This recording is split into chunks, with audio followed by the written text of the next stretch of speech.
Husanjon, Ha. siz menga nima aytib berasiz? Ertak. Qandaqa ertak? Bo'g'irsoq. Ayting qani eshitay. Bir qadim zamonda bitta bo'g'irsoq yo'q kampir bilan chol bo'lgan ekan. Keyin kampirmi? Chol aytibdi.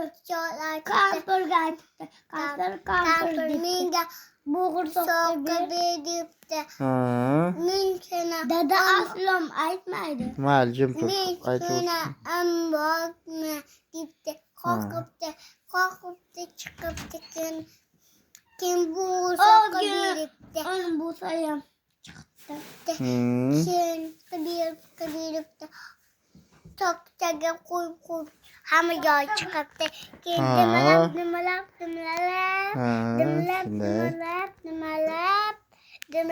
dimlab ketibdi. Oldida bo'ri. Quyon chiqibdi. Ayiqdagi Jim tur Hasan, o'zi aytayapti, jim turgin. seni yeyman deb.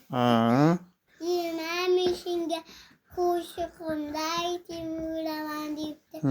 Men bo'g'irsoq Sirpadagi anqara. Supurdi. Olilar qamoqqa qoqqolilar.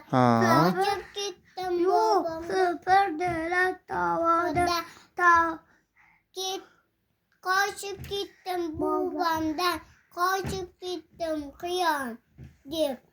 Dumlab ketibdi. Keyin bo'ri tovada keyin bo'ri chiqib qolib qo'shiqimni aytdim. Hasan xalaqmi? Yo'lbars chiqmaydi. Jim Hasan xalaqmi? Keyinchi. Chiqdi keyin. Sana to'g'ri aytganda. Keyin yo'lbars der. Keyin yo'lbars men seni yeyman debdi. Buradan keltirgan aytasan. Men senga qo'shiqimda aytib beraman deb bo'g'irsoq meni bo'g'irsoq. Sirpadagi anqara supurdi olilar qamoqqa qoqqolilar.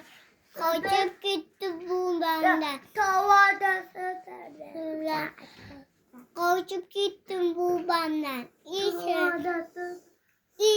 yo'lbars deb. Dumlab ketibdi.